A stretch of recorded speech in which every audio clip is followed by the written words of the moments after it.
Bonjour à tous, bienvenue dans la chaîne de la Fondation Daxara Motu, alias Kanya. Aujourd'hui, nous allons effectuer la suite de la leçon précédente, enfin de la leçon que je devais traiter, qui concerne la dimensionnalité spatio-temporelle. Vous savez, au sein de l'espace infini limité, les dimensions ont été conçues couche par couche. Et toutes les particules qui constituent les dimensions, suivant le concept de navigation appartenant à la conscience des ports, elles se réunissent. Et ainsi, elles forment une synergie, ainsi, elles forment un plan.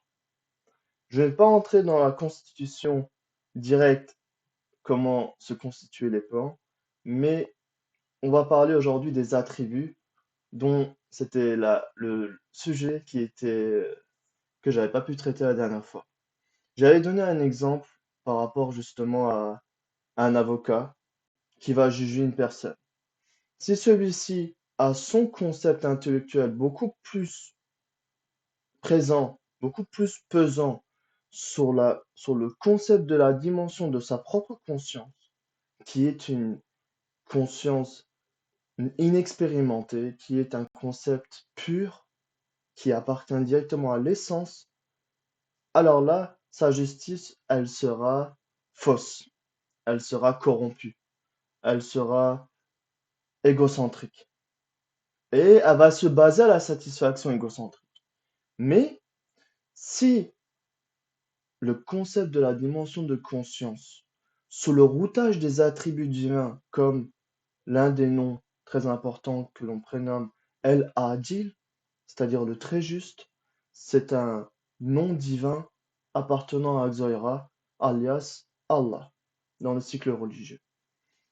Je vous avais déjà dit que le nom sacré Allah constitue vraiment beaucoup d'explications qui peuvent être de niveau super académique. C'est pourquoi, pour le moment, je ne veux pas vous le traiter, car ce n'est pas le sujet d'aujourd'hui.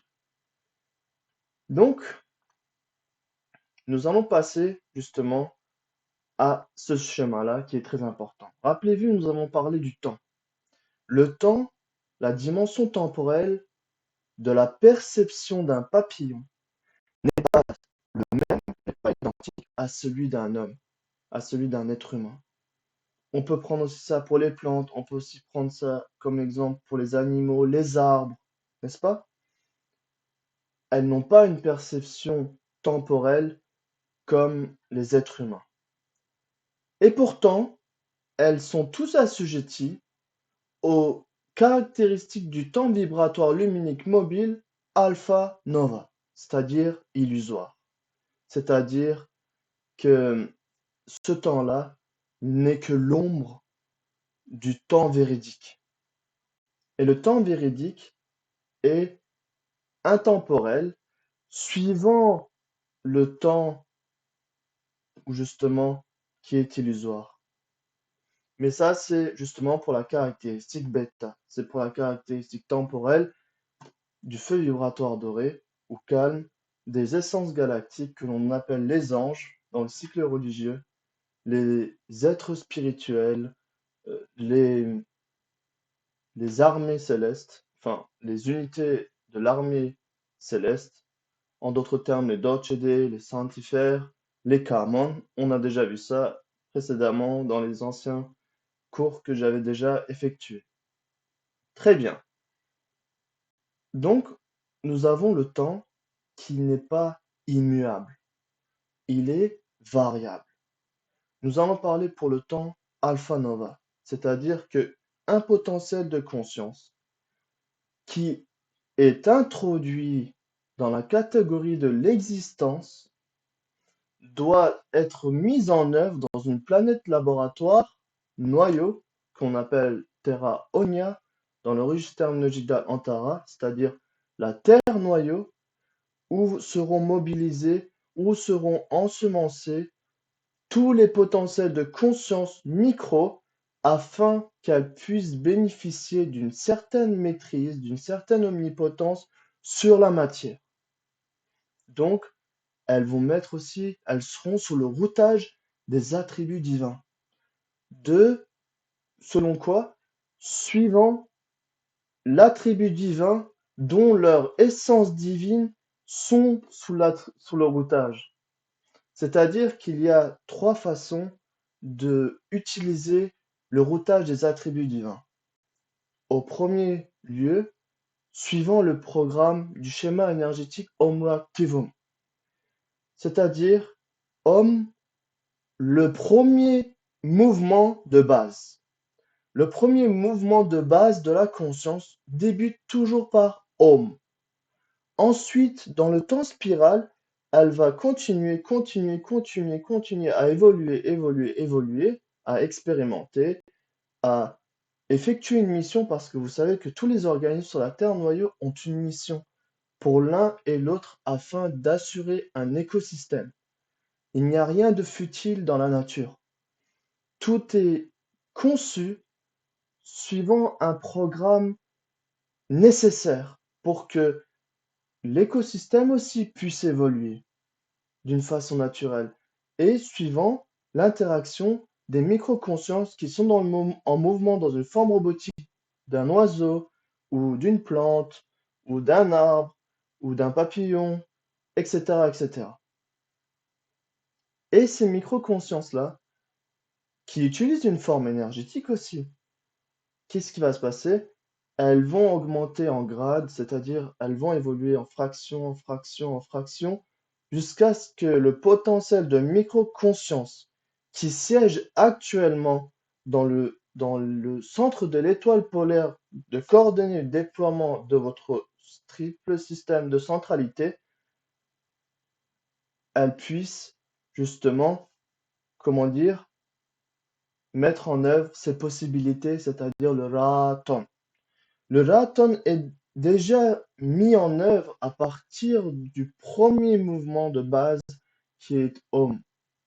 C'est-à-dire que le potentiel de micro-conscience qui utilise une forme androïdale, tout d'abord électron, on appelle ça, ensuite qui fait des combinaisons entre électrons, protons, neutrons, etc., qui forme un atome, ensuite de l'atome qui va commencer à évoluer encore beaucoup plus. Tout cela est basé sur le routage des attributs divins. Et par exemple, pour les électrons, ou pour un atome, le routage des attributs divins commence par l'équilibre Ra-3, c'est-à-dire Rahman, Rab, Rahim. Ce sont les trois attributs divins fondamentaux où tous les autres attributs divins sont utilisés afin d'être mis en œuvre pour diriger les consciences, pour diriger justement leur conscience suivant la volonté, suivant le désir de l'essence céleste qui est reliée à l'essence divine de la dimension oméga. Très bien. En effet, ce que j'essaie de vous dire, c'est que tout est complémentaire. Tous les programmes mis en œuvre sont complémentaires, allant de super macro du niveau super macro au niveau macro, du niveau macro au niveau micro. Et chacun interagit avec l'autre d'une façon, comment dire ça, en coopération. C'est-à-dire que l'évolution sur Terre d'un être humain dans le domaine spirituel, dans le domaine de la sagesse, d'une façon appropriée à son propre caractère, à sa propre naturalité de conscience, influence l'évolution de son moi supérieur, de son essence céleste, qui influence aussi justement l'essence divine, l'évolution de l'essence divine. C'est-à-dire qu'il n'y a rien qui est immuable au sein de toutes les coordonnées spatiales infinies limitées. On peut aussi parler pour toutes les couches de dimensionnalité en partant de alpha à oméga. Très bien, ça c'est une petite introduction. Je vais commencer à vous lire le programme, de là où nous nous sommes arrêtés. Alors, hmm, chaque possibilité dans le potentiel Ra-Atom mise en expérience expose leur présence dans le cadre des propriétés, des sens en disposition, des attributs par les attributs dans la chaîne des attributs absolus Ra infini limité. C'est-à-dire que dans l'union mini-atomique noyau, il suffit uniquement de 99 attributs divins pour pouvoir justement compléter la création d'un être humain universel. Les attributs divins sont les noms divins, c'est-à-dire les noms d'Axoïra. Vous pouvez rédiger sur Internet les 99 noms de Dieu et vous allez voir qu'il y a toute une liste. Et en fait, toutes ces listes-là, ce sont des attributs dont toutes les consciences sont sous le routage, suivant surtout la pesée, c'est-à-dire suivant lequel est beaucoup plus mis en œuvre dans le concept de la dimension de conscience. Si un être agit d'une façon égocentrique, qu'est-ce qui va se passer? Il ne sera pas directement sous le routage des attributs divins d'une façon d'origine fondamentale, mais illusoire. Il sera juste suivant ses intérêts. Il sera juste suivant euh, ses... Enfin bref, suivant sa satisfaction. Et ça sera ainsi.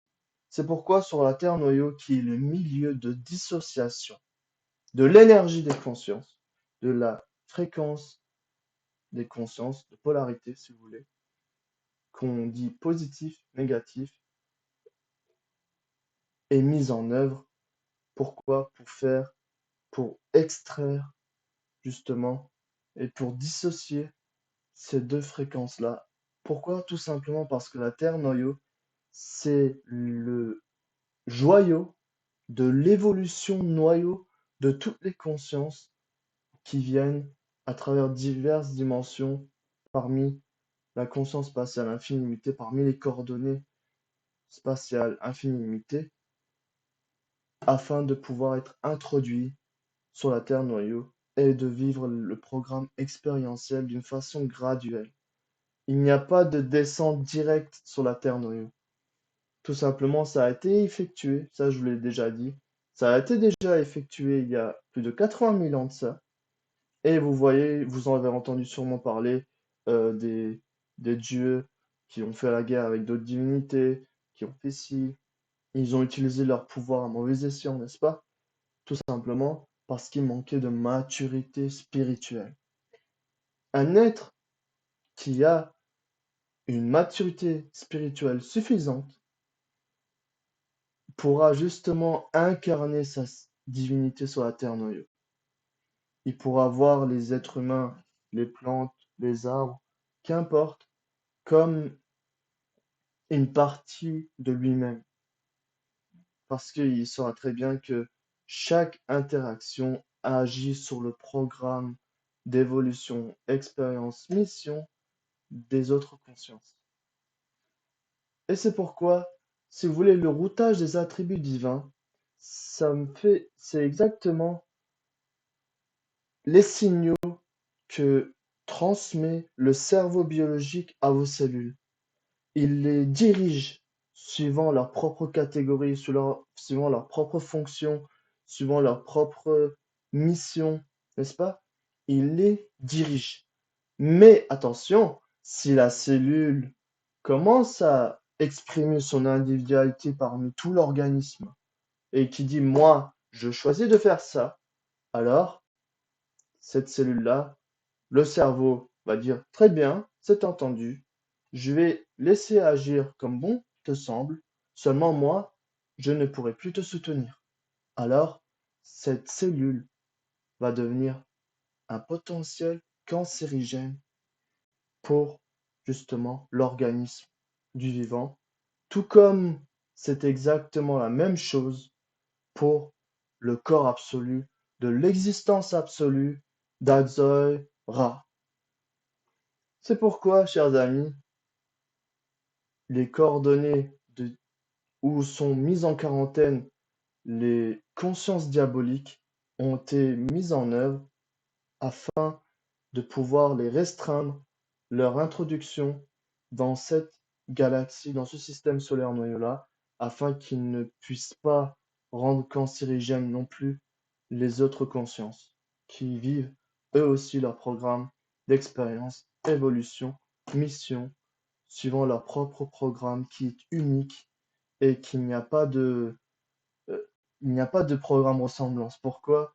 Sur la Terre noyau, nous qui sommes humains, nous ne pouvons avoir un jugement direct sur ce qui se passe, c'est-à-dire sur les êtres humains qui font ci, qui font ça, etc. Il faut que l'on s'occupe avant tout de nous-mêmes. Et déjà, c'est un grand, énorme travail. Et c'est ainsi. C'est là la chose la plus sage à faire. Très bien, la fédération. Pardon. La fédération, je disais. Très bien, mes amis, je continue. Brièvement, chaque possibilité dans le potentiel Ra'atón, c'est-à-dire le Ra'atón, il est composé de quoi? Des attributs divins, des traits divins et des valeurs divines. Chaque potentiel de conscience agit avec ça. Chaque essence divine, le trésor de chaque essence divine aussi, c'est exactement cela. Pourquoi? Parce qu'ils veulent mettre à tout prix, suivant le désir infini, illimité d'Axoira, qu'on appelle nous le Anainara Tanija Tanarium, leur possibilité dans une planète laboratoire afin de l'expérimenter. Parce que ces possibilités-là dans la dimension méga, elles se trouvent uniquement sous forme de programme. Elles n'ont pas été expérimentées. Elles sont là. Il y a tout ce qu'il faut. Tous les outils sont là. Tous les, tout le matériel est là, mais il n'y a aucun endroit à expérimenter. Pourquoi? Pour que l'expérience puisse exister dans une planète, il faut absolument la double polarité.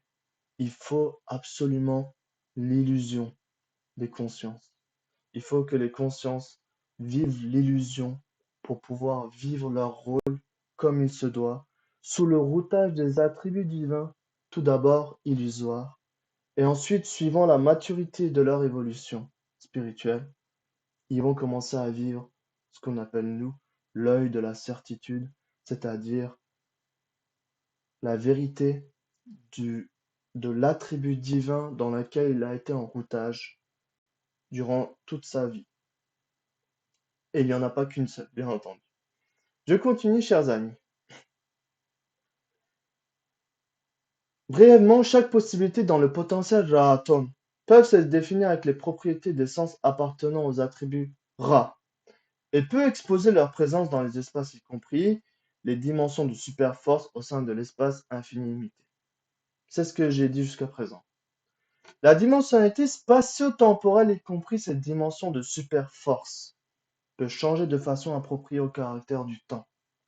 Et voilà, ici, le temps. Je vais vous montrer le dessin. Bon, voilà. Donc, les attributs divins ont trois stades, c'est-à-dire le routage des attributs divins. Ilmel Yakin, Ainel Yakin, Hakul Yakin. C'est-à-dire, tout d'abord, le savoir de la certitude. C'est-à-dire que les gens, ils ont entendu parler. C'est un petit peu comme si une personne disait à une autre personne, et tu sais, j'ai vu le feu. Il va te dire, ah oui, t'as vu un feu, c'est quoi un feu? Disons, on part du principe qu'il ne sait pas ce que c'est, le feu. Et il va dire, l'autre, il va commencer à expliquer ce qu'il a vu. Écoute, c'est quelque chose qui brûle, qui danse, etc. Mais l'autre, celui qui est dans le savoir, il va uniquement interpréter ceci suivant ce que l'on lui transmet et non ce qu'il va vivre ou ce qu'il a vécu. Il va dire très bien, donc un feu existe. Point. Ça s'arrête là. Et suivant son programme évolutionnel, expérientiel, missionnaire, suivant le besoin de son évolution aussi. Il va commencer à vivre cela. Et ensuite, qu'est-ce qui va se passer? Au bout d'un certain moment, un jour viendra où lui-même aussi, il va voir le feu de ses propres yeux. Donc, c'est cela l'œil de la certitude. Ici, c'est là où la créature devient un être.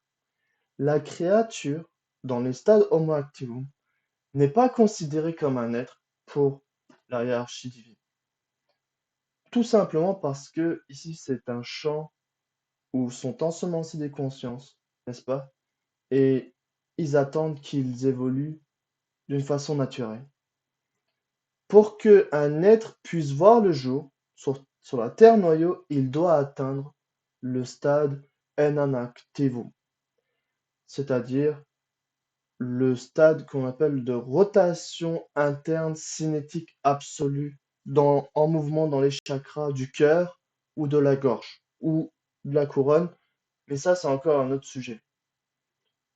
Et c'est dès lors où les cristaux des chakras s'activent, du cœur notamment, que là, le prototype peut devenir un être et considéré comme un être universel pour toutes les organisations hiérarchiques divines. Et c'est pour ça que c'est très important de cultiver sa propre spiritualité, sa sagesse, etc. Et vivre avec les êtres humains parce que sans vivre en interaction avec les êtres humains, il n'est pas possible de s'exposer à la hiérarchie divine. Il n'est pas possible de mettre en œuvre ses propres possibilités, c'est-à-dire ses propres facultés, ses propres capacités, ses propres expressions, n'est-ce pas? Afin de pouvoir aussi évoluer mutuellement, ou bien si les interactions sont, disons, entre guillemets, négatives ou toxiques, qu'est-ce qui va se passer? Ben, ils vont chuter ensemble. Très bien, c'est pas le sujet d'aujourd'hui, ça. Donc, nous allons déjà parler du stade Ilmal Yakin. Donc, c'est entendre Dieu uniquement par le savoir, par la parole de l'un, par la parole de l'autre, par un film, par un livre, qu'importe. C'est juste avoir entendu que ça existe et que ça devient une croyance. Ça, c'est le stade du savoir, de la certitude. Le Coran, c'est un savoir de la certitude. La Bible, c'est un savoir de la certitude. La Torah, tous les livres mis en œuvre par le système d'Ilona, même le Bhagavad Gita, ou bien les sutras, etc., qu'importe, tous les livres sacrés, tous les récits sacrés mis en œuvre par le système d'Ilona, qui dispose de la valeur éthique universelle afin de rassembler l'humanité sous le toit d'une humanité à réalité universelle, ont justement le titre de savoir de la certitude. Ensuite, qu'est-ce qui va se passer? Disons un être qui a vu de ses propres yeux le feu. Il va voir déjà, il va vivre une autre impression qu'il n'aurait pas vécue durant l'acquisition du savoir de la certitude, n'est-ce pas? Il va voir même la mise en application de ce qu'il a appris en une seule fraction, en un seul instant. Et le stade au-delà, c'est justement la pleine certitude. C'est là où la personne qui a vu le feu de ses propres yeux devient lui-même le feu dans lequel il brûle.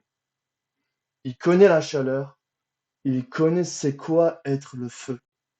Il sait comment, enfin, il vit les impressions du feu.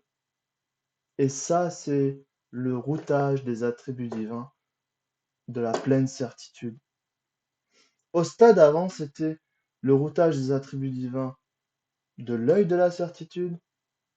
Et avant celui-ci, c'était le routage des attributs divins du savoir de la certitude. Donc, le routage des attributs divins infini limité, Ra, qui s'étend à l'infini limité, et qui n'ont absolument aucune frontière ni limite, qu'est-ce qui se passe?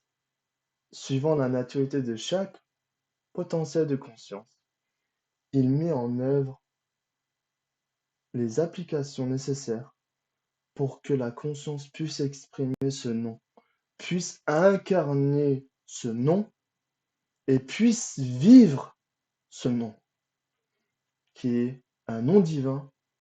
Par exemple, nous sommes partis pour plusieurs noms. Il y a la terre. Vous savez ce qu'on cultive pour ce qu'on met dans les champs pour cultiver des pommiers ou bien on le met en dessous, n'est-ce pas? La terre, elle devient une mer. Et il y a l'attribut divin Rahim, Rab, Rahman, et aussi cette tâche. Cette tâche, c'est celui qui voile. Être comme la terre, c'est-à-dire, qu'est-ce qui va se passer? Il sera mis, il sera planté dans le berceau, dans le ventre de la mère, de la terre.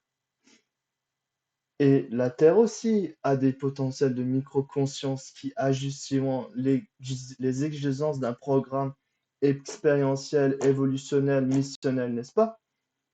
Pour mettre ensuite, pour pouvoir assurer le plan nécessaire dans lequel la graine, le noyau a été planté pour lui servir de couvent, pour lui servir de berceau, pour lui servir de même comment dire ça, de ventre de la mère, en d'autres termes, pour être procréatrice pour le noyau. C'est-à-dire qu'elle va mettre en œuvre toutes ces possibilités pour que ce noyau puisse émerger. On peut aussi prendre de l'aspect euh, du noyau. On dit qu'il est high, c'est-à-dire il est sous l'attribut divin. High, c'est la vie. Memat, c'est la mort, n'est-ce pas? Enfin, d'abord, il germe. Mais bon, ça, c'est encore d'autres sujets. Mais pour vous dire une seule chose, c'est que tout ce que l'on voit dans la nature, même chez les êtres humains, c'est l'expression divine du routage des attributs d'une façon intégrale et qui s'étend à l'infini illimité, comme on dit. Très bien. Et une dernière chose, nous avons parlé du caractère du temps.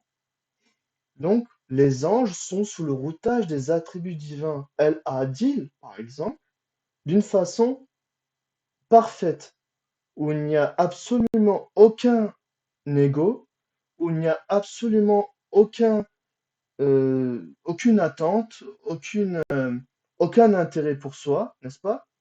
Ils sont sous le routage des attributs divins, El-Adil, El-Musawir, El-Rab, etc., etc. Mais, donc, ça veut dire que dans la catégorie de l'œil de la certitude, c'est-à-dire dans la dimension bêta, qu'est-ce qui se passe? Ces attributs divins sont incarnés d'une façon véridique. Tandis que sur la Terre noyau, le même attribut divin, El-Adil, par exemple pour un juge, on avait pris ça l'exemple précédemment, alors c'est totalement illusoire, c'est-à-dire que c'est à double polarité et ça peut être parasité, etc., etc. Parce que un juge qui est sous le routage des attributs divins El-Adil, du très juste, mais où il est la volonté, la dimension de la volonté égocentrique pèse beaucoup plus lourd, qu'est-ce qu'il va faire? Il va utiliser son intellect et il va essayer de se satisfaire et il va pas agir d'une façon véridique. Il ne va pas agir d'une façon véridique sous le routage de cet attribut, mais il va agir sous le routage de cet attribut divin d'une façon illusoire. C'est ce que j'essaie de vous expliquer, voilà, depuis quelques instants. Très bien. Donc, je continue la lecture, chers amis.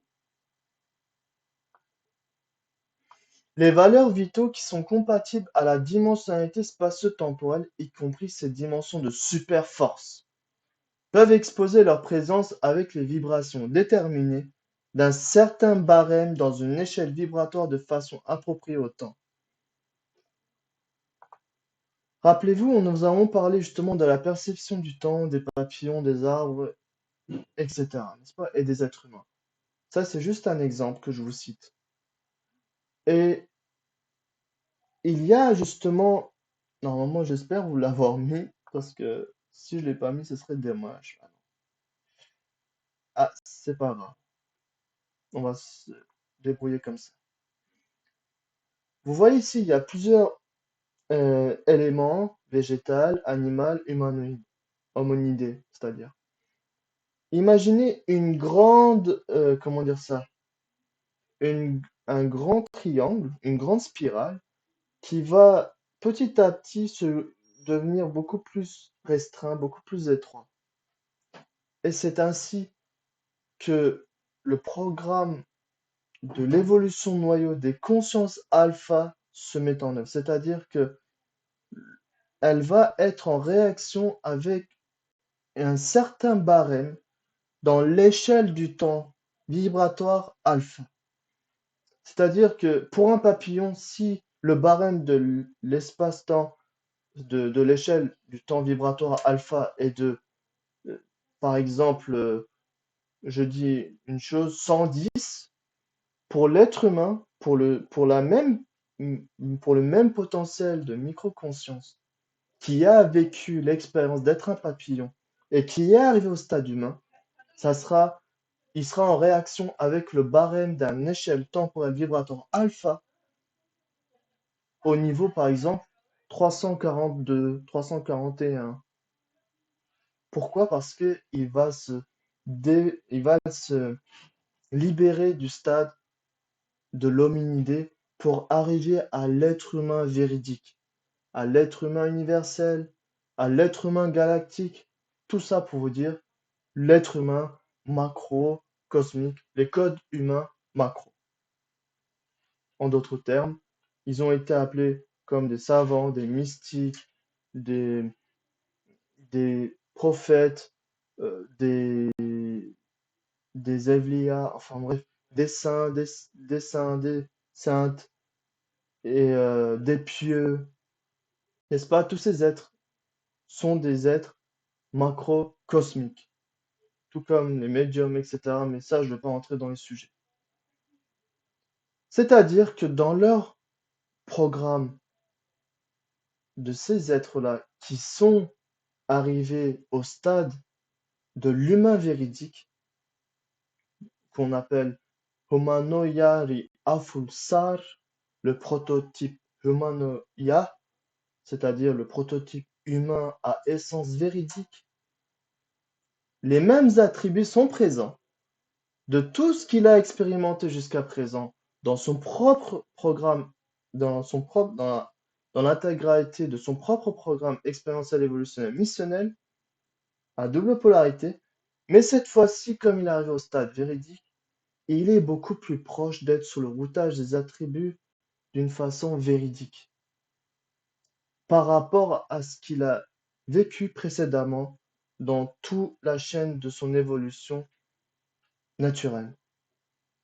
En d'autres termes, il va vivre les véritables sens, le sens d'origine fondamentale des noms divins, des attributs divins dont son essence divine comporte dans son programme expérientiel, évolutionnel, missionnel. Et c'est ainsi que émergent des différentes capacités comme la, comme la clairaudience, la clairvoyance et d'autres capacités pour vous dire que c'est l'expression de ces attributs divins-là. Et pour arriver à cela, il faudrait arriver à un certain niveau de maturité spirituelle. C'est très important. Le but, l'objectif n'est pas du tout la création de l'être humain galactique ou l'être humain universel. C'est l'objectif, c'est la création de l'être humain divin sur la terre noyau. C'est cela, justement, les représentants divins le prototype qui a été voulu être conçu sur la Terre noyau, c'est-à-dire le prototype humain divin, c'est le califat, c'est-à-dire c'est le représentant divin, c'est celui-là qui a été visé dans la création du projet divin. C'est ça qui est très important. Et la Terre noyau, y compris, va aussi devenir un laboratoire de création, enfin, un laboratoire de création divine, c'est-à-dire où il va accueillir la dimension oméga. Là, nous sommes entre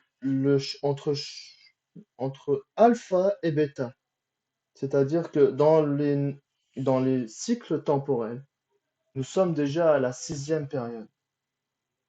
Et Dieu seul sait quand la terraformation, c'est-à-dire les programmes de l'existence de la Terre noyau, vous savez, il y en a plusieurs. Dedans, il y a une modalité comme celui du programme de navigation de la Terre noyau. Le programme Rebetelactivum de la Terre noyau, c'est-à-dire de la restructuration, de la réorganisation, de la rénovation de la Terre noyau. Et c'est aussi basé sur le routage des attributs divins, chers amis. C'est-à-dire que la Terre noyau est aussi sur le routage des attributs divins. De quelle dimension?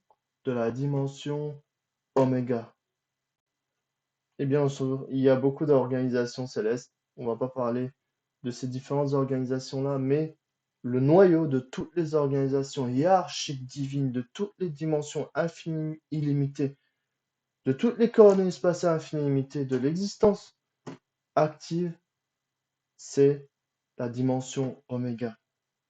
C'est pourquoi nous l'appelons l'unique dimension administrative divine. Point. C'est vraiment de là que tout émerge. C'est un petit peu comme vivre le climat, d'être dans le cerveau. C'est-à-dire que là, si vous vivez l'état d'être dans le cerveau, vous allez percevoir différemment ce qui se passe dans votre corps, n'est-ce pas? C'est exactement le même principe. Pour les routages des attributs divins aussi, c'est pareil. Être le feu, brûler avec le feu, c'est autre chose. Voir le feu, c'est autre chose. Et entendre l'existence du feu, c'est encore autre chose. C'est là le stade de la croyance. Entendre l'existence du feu. Ah oui, il y a un feu. Ok. Mais au-delà de ça, les impressions masonactives de la conscience qui expriment son humanité véridique, elles sont complètement différentes par rapport au stade Homo activum. Très bien. Je vais continuer, chers amis. Les valeurs vitaux qui effectuent leur navigation dans la coordonnée où se réalise le changement parallèlement au changement de la dimensionnalité spatio-temporelle, y compris les dimensions de superforce peuvent mener leur existence aux particularités dimensionnelles spatio-temporelles d'une certaine vibration s'adaptant à ce changement.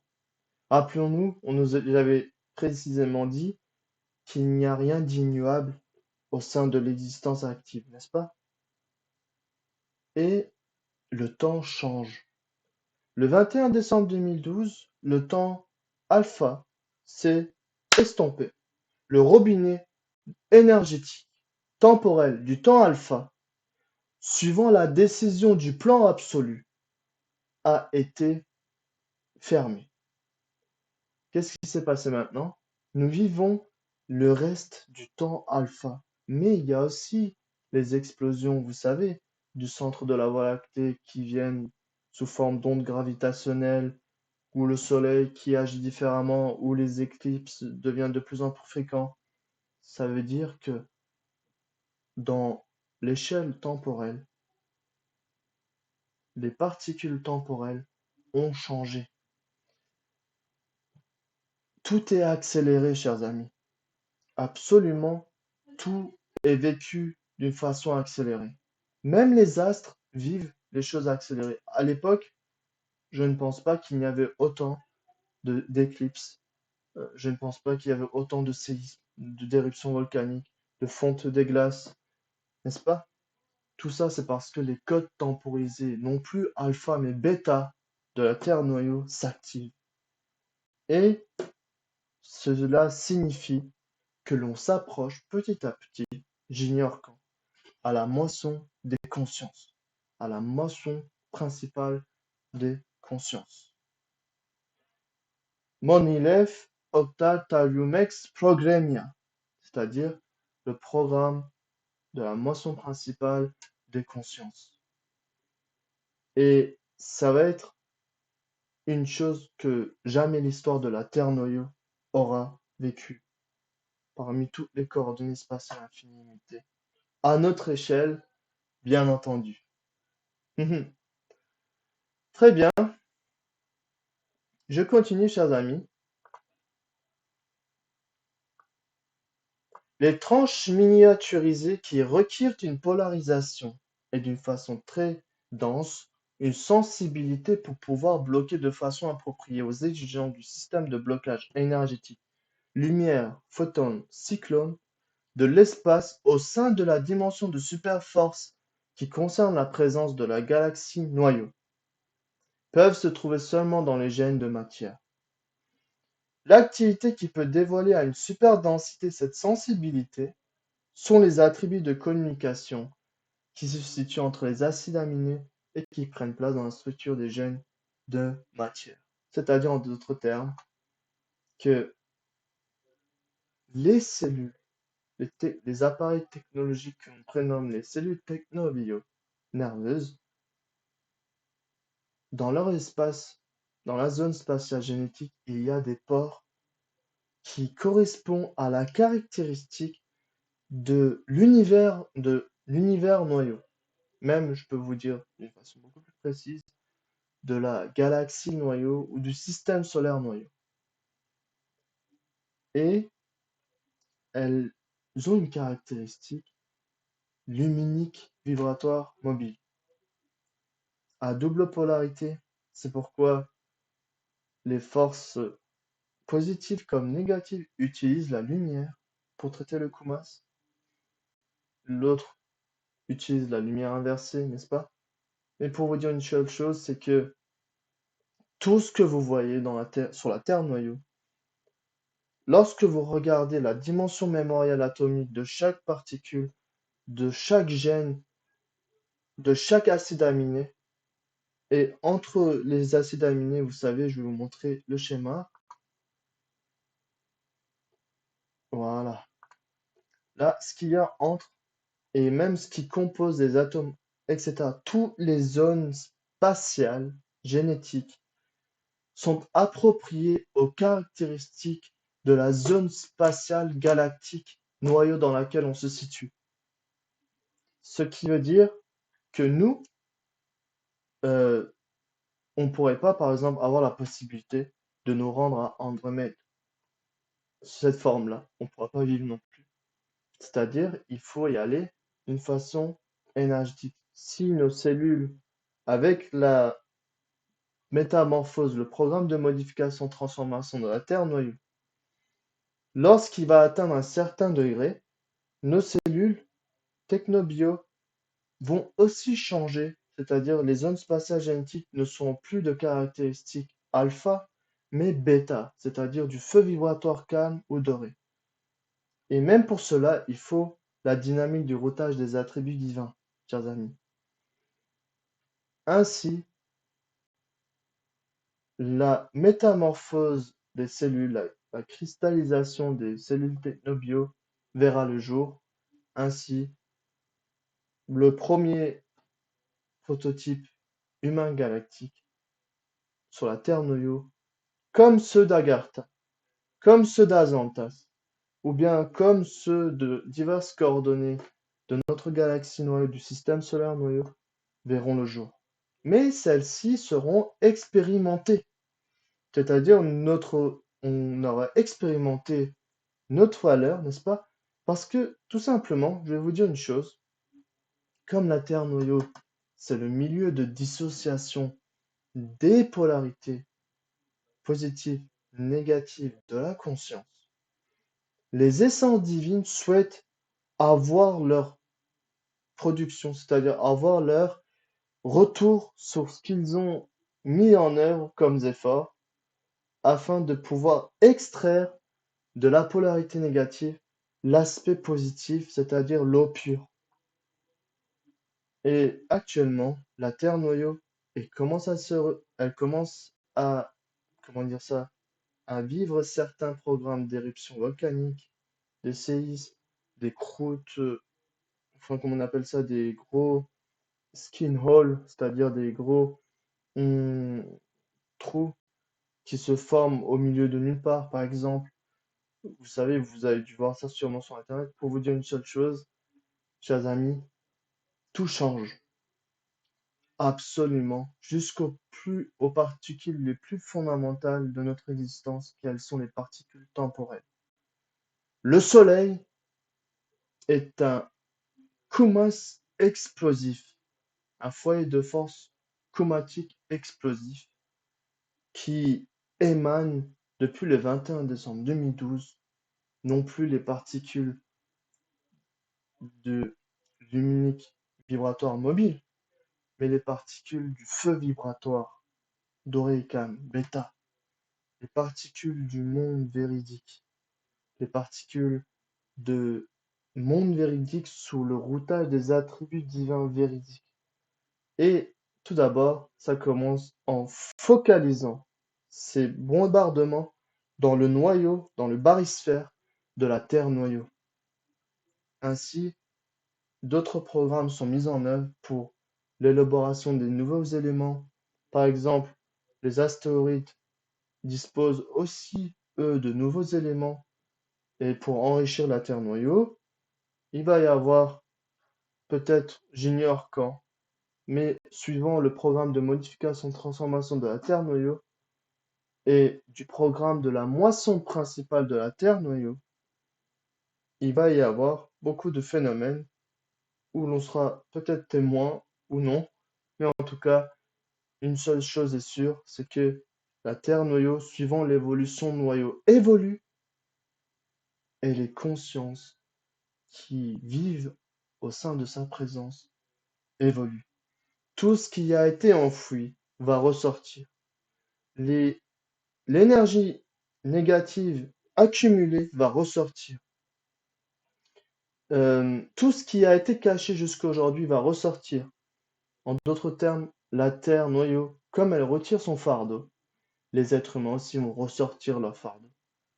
En d'autres termes, la Terre noyau est en train de se métamorphoser complètement, que l'on voit ou non, et nous le voyons de toute façon, chaque jour il y a des explosions volcaniques, des éruptions volcaniques. C'est pas le sujet d'aujourd'hui, mais sachez une chose, c'est que même ces codes temporisés sont sous le routage des attributs divins, par exemple de Kahar, c'est-à-dire celui qui estompe. Ça suffit pour aujourd'hui. J'espère que... Attendez, normalement, oui, c'est terminé. Très bien. J'espère que la deuxième partie de la leçon précédente a été complétée. Je suis en train de voir si je n'ai pas oublié quelque chose à vous dire. Non, ça ira. Très bien, je vous remercie beaucoup de m'avoir écouté. Et puisse votre essence divine, votre essence galactique, vous mettre sous le routage des attributs divins qui appartiennent à votre propre naturalité de conscience, pour que, suivant la loi de l'évolution noyau des consciences sur la Terre noyau, vous puissiez évoluer d'une façon appropriée au schéma de création d'essence divine sur la Terre noyau. C'était Yosura. Je vous remercie beaucoup de m'avoir écouté, très sincèrement, et je vous souhaite une agréable soirée et à la prochaine. Raya.